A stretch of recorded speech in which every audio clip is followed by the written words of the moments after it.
Buzz is a tool that we are using this year in our customized learning program. This short tutorial will walk parents through accessing your account and viewing your child's courses, assignments, progress, and grades. The first thing you'll need to do is access Freedom's Buzz account online. So the link is below if you need to pause this video to type that in. I know this works in Safari and Chrome, in Firefox, and on most smartphones, but you'll have to test it to make sure. If it doesn't work, there'll be a quick form to fill out at the end of this video to let us know. So once you are at this website, you need to type in your child's first and last name. So the example is John Doe. There's no spaces. It does not have to be uppercase or lowercase. It doesn't matter. It's not case sensitive. And the password is Tigers with a lowercase t. And then you may hit sign in. This is the first page that you'll see when you log into the Buzz. In the upper right-hand corner, you will see there's a little egg there where you can see your profile settings, so you can change your password if you'd like to. Next to that is a little smaller circle where you can see to make sure you are observing the correct student. In the middle of the page, you will see all the courses that your child is currently enrolled in. On top of each course, you might see a score or a percentage or a letter. We are in the process of transferring everything to standards based, so you should see an M, a P, or an N going forward once we get that all switched out. Okay, you can click on any course from here, so I am just going to click on the reading course. When you click on the reading course on the left-hand side, you will see that there are a whole bunch of learning topics. So this last week, I think learners were working on author's purpose. So if you click inside that folder of author's purpose, you will see must-dos, resources, and then artifacts. So the first thing for the must-dos, these are things that are required every single week. So one of the things that's required is a seminar and a coaching session. A seminar is usually whole class, and the learning facilitator introduces the topic to all the learners at once. That usually happens on a Monday. And then there are also coaching sessions. So these are small groups that meet 1 to 3 times per week to go more in depth with the topic.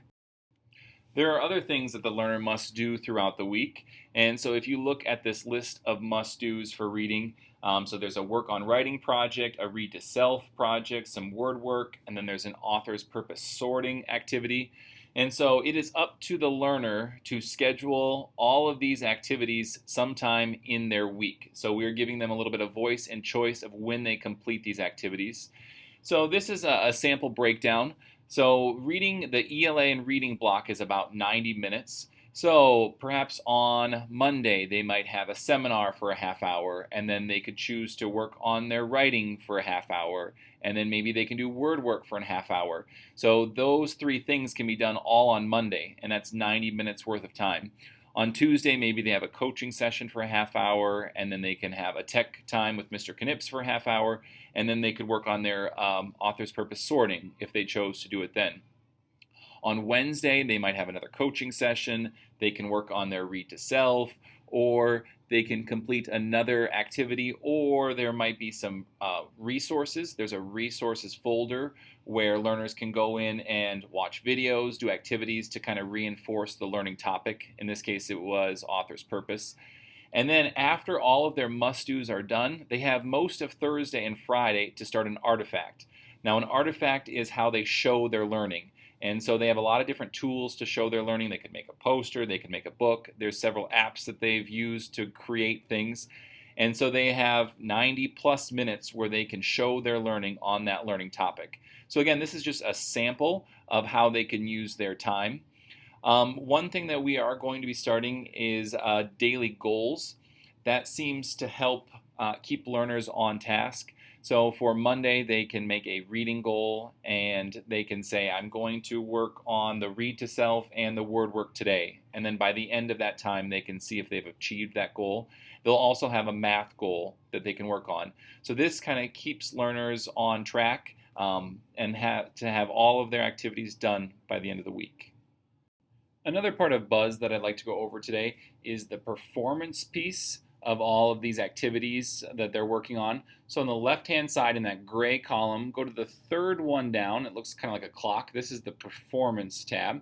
So when you click on the Performance tab, you will be able to see all the courses that your child is currently enrolled in, and it shows you their progress through the gradable activities. So as more things are added, the progress will change. So go ahead and click on any of those courses, and when you click on a course, you are able to see all of the must-dos and the artifacts that your child has submitted for both this week, which was the author's purpose, or last week, or any of the work that they've completed so far for this course. So this was a quick tutorial on how to access your child's Buzz account. If you have any questions, comments, concerns, or trouble accessing the account, please visit the link below and fill out the quick questionnaire. Thank you.